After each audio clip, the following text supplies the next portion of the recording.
everyone. Welcome back to the Incredible India podcast series. I'm Debbie. And I'm Tim. Today, we're embarking on a really fascinating exploration, a deep dive into the UNESCO World Heritage Site of Hampi. That's right. And our sort of guide for this journey comes from the insights provided by 5 census tours. Indeed. Hampi.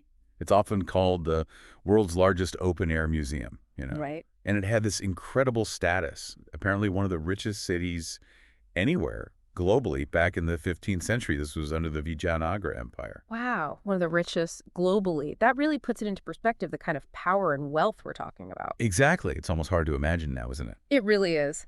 And what caught my eye in the 5 census tours info is they offer this comprehensive 2-day, 1-night guided tour to Hampi, starting all the way from Bangalore. Which is great, makes it accessible. It's a fantastic way for anyone wanting to really dive deep into this lost kingdom. Yeah. The whole idea is you kind of step back in time, wander through these amazing royal areas, the temples. Yeah. Just magnificent structures everywhere. It makes you wonder what stories they hold. Okay, let's dig into some of those structures, starting with one that seems like a definite highlight, the Vijaya Vittala temple. The source material calls it the grandest masterpiece. Oh, absolutely. And architecturally, it's fascinating right from the base. It sits on this polyhedron foundation. A polyhedron, so like multi-sided. Exactly. Pretty complex stuff for the time. Maybe for stability, maybe symbolic. Who knows?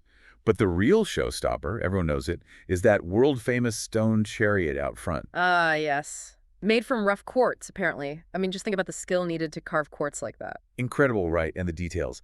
The sources mention figures carved on it, soldiers, hunters, but also like foreign visitors, Portuguese Arabs. Oh, interesting. So that tells you something about Hampi then. For sure. It wasn't isolated. It suggests this really vibrant mix of cultures, trade, ideas flowing in, a proper melting pot. Probably key to its wealth, Makes sense. And of course, inside the temple, you've got the legendary musical pillars. Musical pillars. I mean, Yeah. that's just, wow. Pillars that make music when you tap them. That speaks volumes about their understanding of, what, acoustics, engineering. Both, I'd say.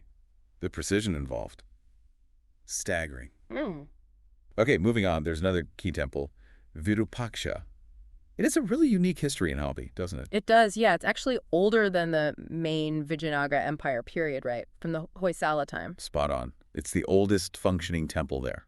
And visually, you can't miss it, that massive 11-story tower, the Gopuram. It's huge, like 165 feet tall. 165 feet. Building that back then must have been a serious challenge. Wonder how they managed it. Good question. But maybe the most unique thing about Virupaksha, the Tungabhadra River, it actually flows inside the temple complex. It flows inside. Seriously. Yep. Talk about integrating nature and architecture. It's pretty amazing. Shows a real connection to the landscape. That's incredible. Okay, so beyond these amazing temples, Hampi's also famous for these huge statues, right? Giant carvings. Oh, yeah. Colossal stuff. Each one tells a story. Right, let's talk about those. First, there's Ugra Narasimha, sounds fierce, 22 feet tall. Massive. Depicting Lord Vishnu in his fierce lion man form. It was carved during Krishnadevaraya's reign, a famous king. Mm-hmm. And it has this serpent behind him, hood open. Very dramatic. Definitely sounds imposing. And then there's the Badavi Linga. Yeah, a Shiva lingam about 12 feet high, made of black stone. But the really cool part is this channel running through it. A channel? Uh-huh. Water from a canal flows through it, so the lingam is always sitting in water, perpetually wet. Must have had some deep religious meaning. Wow, that's unique. Constantly bathed in water. And we can't forget Ganesha. There's a big one of him, too. Yeah, the Satsavekalu Ganesha, about 8 feet tall, and carved from just one single boulder. Monolithic. Just one rock. The scale of these carvings is just hard to comprehend, gives you a sense of their ambition. It really does. These weren't just statues. They were deeply significant, culturally and religiously. Okay, next big area. The royal enclosure. As the name suggests, this was basically, the command center. The heart of the empire. And it sounds like a huge complex. Halls, platforms. What else? Tanks, these big water structures, underground chambers apparently, and even smaller temples within the enclosure itself. It was city within a city almost. Underground chambers. Intriguing. Yeah. And the 5 census tours info points out some specific spots there. Yeah, like the Queen's Bath. Sounds grand, doesn't it? Yeah. Supposedly the private bathing spot for the royal women. Imagine the luxury. You can definitely picture it. And also the Zanana enclosure. That was specifically for the royal women, too. That's the understanding, yeah. A more secluded area. And inside that is the Lotus Mahal. People often say this is the most stunning building in the whole royal enclosure. The Lotus Mahal? Why that name? Well, it's a two-story building, and it has these distinctive pyramidal towers that apparently give it a sort of lotus bud look. Very elegant. Sounds beautiful. And one more thing in that area, the stone door. Literally a pair of huge doors carved from single slabs of stone. They guarded a big fort entrance. Imagine seeing those. Just massive stone doors. Incredible. The whole royal enclosure just screams power and organization, doesn't it? Absolutely. Gives you real, tangible feel for the kingdom's might. Now, shifting gears slightly, there's something called the King's Balance. Sounds interesting. King's Balance, what was that? Well, physically, it's east of another structure, the Purandara Mantapa. It's basically a big stone frame, two pillars holding up a heavy stone beam. Okay. Like scales. Sort of. The legend is amazing. Apparently, the kings used to sit on one side and pile up gold, jewels, grain, whatever, on the other side until it balanced their weight. They weighed themselves in gold. Gold, gems, valuables. Wow. Yeah. And then here's the best part. They distribute all that wealth to the poor, to the priests, as charity. Wow. What a tradition. A very public display of wealth, but also generosity. Yeah. Exactly. Offers a fascinating glimpse into their values, perhaps. Or maybe just demonstrating their immense riches. Either way, it's a great story. It really is. Now, the tour isn't just about old stones, right? It seems like there's a chance to connect with the landscape and maybe present-day life, too. Definitely. They mentioned the option of a coracle ride. You know those round basket boats? Oh, yeah. On the Tungabhadra River. Uh-huh. That must give you a totally different view of the temples along the riverbank. And the tour finishes with a walk in Enagundi village. Enagundi. Yeah, it's described as this really traditional village, like it hasn't changed much for centuries. So you get a glimpse of, life carrying on. That's great. It rounds out the experience, seeing the ancient side and the living culture. And speaking of culture, the Five Senses Tours info mentions the guides are cultural evangelists. What do you think that means? It's an interesting term, isn't it? I take it to mean they go beyond just dates and facts. They try to give you the context. Explain the meaning behind rituals, maybe even the science or logic behind old traditions, aiming for that authentic India understanding. That sounds much more enriching, definitely. Not just looking at things, but understanding them. The info also talks about the benefits of a private tour. Yeah, which makes sense. You get more personalized attention, right? Mm-hmm. The guide can focus on what interests you. You can set the pace.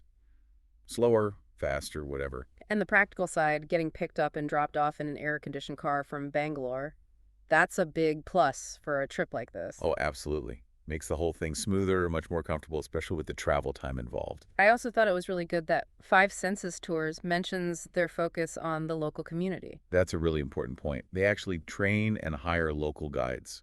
So you're getting knowledge straight from the source, people who really know the area, and it benefits the locals directly. And they buy things from local businesses, too. Yeah, they try to make sure the money you spend on the tour actually helps the local economy, supports small businesses there.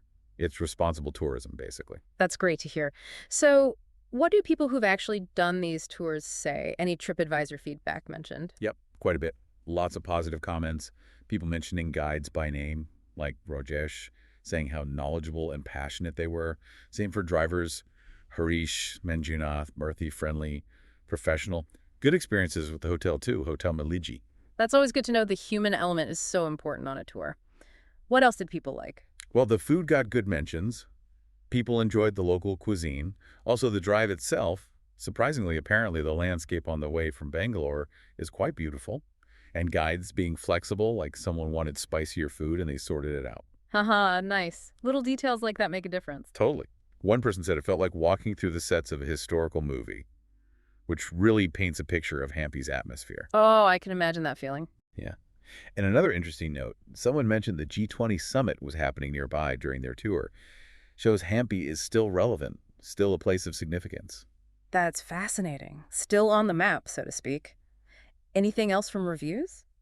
People appreciated the historical explanations, the depth of information, and again, the flexibility, not being rushed. Oh, and the landscape itself. The unique boulders everywhere, those giant sculptures we talked about. And apparently the sunset views from some of the hills are spectacular. Sounds like people generally have a really positive, memorable experience.